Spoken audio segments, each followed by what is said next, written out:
ಬೆಂಗಳೂರಲ್ಲಿ ಬಿಎಂಟಿಸಿ ಬಸ್ಗಳು ಎಷ್ಟು ಸೇಫ್? ಈ ಪ್ರಶ್ನೆ ಉದ್ಭವಿಸೋದಕ್ಕೆ ಕಾರಣ ಹೊರಗಡೆ ಸರಣಿ ಅಪಘಾತ, ಬಸ್ನ ಒಳಗಡೆ ತಾಂತ್ರಿಕ ಸಮಸ್ಯೆ. ಬಸ್ನ ಒಳಗೆ ಪ್ರಯಾಣ ಮಾಡಿದ್ರೂ ಕೂಡ ಜೀವಕ್ಕಿಲ್ಲ ಗ್ಯಾರಂಟಿ.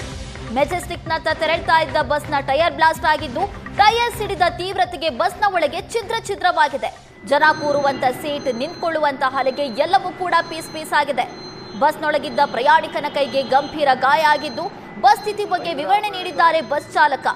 ಅತ್ತಿಬೇಲೆಯಿಂದ ಮೆಜೆಸ್ಟಿಕ್ಗೆ ಹೋಗ್ತಾ ಇದ್ದಂತ ಬಸ್ನಲ್ಲಿ ಈ ಘಟನೆ ನಡೆದಿದೆ. ಇದ್ದಕ್ಕಿದ್ದಂತೆ ಟೈರ್ ಬ್ಲಾಸ್ಟ್ ಆಗಿ ಬಸ್ನ ಒಳಗಿದ್ದಂತ ವಸ್ತುಗಳೆಲ್ಲ ಛಿದ್ರವಾಗಿದೆ.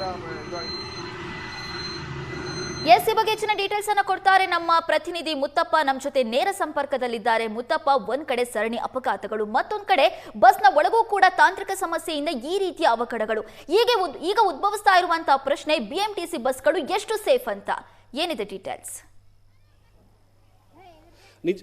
ನಿಜ ನಯನ, ಏನಂತಂದ್ರೆ BMTC ಪ್ರಯಾಣಿಕರು ರಸ್ತೆ ಮೇಲೆ ಹೋದ್ರೂ ಕೂಡ ಅಪಾಯ, ಬಸ್ನ ಒಳಭಾಗದಲ್ಲೂ ಕೂಡ ಪ್ರಯಾಣ ಮಾಡಿದ್ರು ಕೂಡ ಅಪಾಯ ಅನ್ನೋದಕ್ಕೆ ಇದೊಂದು ನೈಜವಾದಂತಹ ಒಂದು ಸಾಕ್ಷಿ. ಯಾಕಂದ್ರೆ ಈಗಾಗಲೇ BMTCಗಳು ಕಿಲ್ಲರ್ BMTC ಎಂಬ ಒಂದು ಖ್ಯಾತಿ ಕೂಡ ಪಡೆದುಕೊಂಡಿತ್ತು.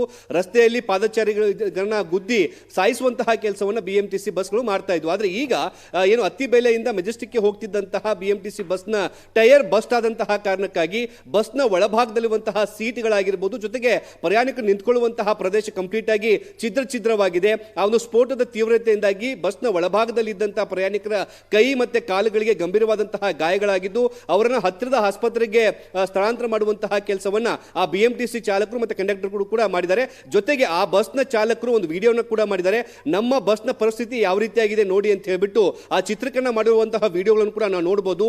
ಒಂದು ದೊಡ್ಡ ರೀತಿಯ ಒಂದು ಬ್ಲಾಸ್ಟ್ ಆದಾಗ ಯಾವ ರೀತಿಯಾಗಿ ಅಲ್ಲಿ ಪೀಸ್ಗಳಾದ ವಸ್ತುಗಳು, ಅದೇ ಮಾದರಿಯಲ್ಲಿ ಬಸ್ನ ಒಳಭಾಗದಲ್ಲಿ ಕಂಪ್ಲೀಟ್ ಆಗಿ ಛಿದ್ರವಾಗಿರುವಂತದ್ದು. ಸದ್ಯಕ್ಕೆ ಡಕೋಟಾ BMTC ಬಸ್ಗಳನ್ನ ರಸ್ತೆಗಿಳಿಸುವ ಮೂಲಕ ಪ್ರಯಾಣಿಕರ ಜೀವಕ್ಕೆ ಕುತ್ತು ತರುವಂತಹ ಕೆಲಸವನ್ನ ಎಲ್ಲೋ ಒಂದ್ ಕಡೆ BMTC ಮಾಡ್ತಾ ಇದೆ ಅನ್ನೋ ಒಂದು ಅನುಮಾನಗಳು ಕೂಡ ವ್ಯಕ್ತವಾಗ್ತಾ ಇದೆ. ನಯನ, ಈಗ ಥ್ಯಾಂಕ್ ಯು ಮುತ್ತಪ್ಪ ನಿಮ್ಮೆಲ್ಲ ಡೀಟೇಲ್ಸ್ಗಾಗಿ.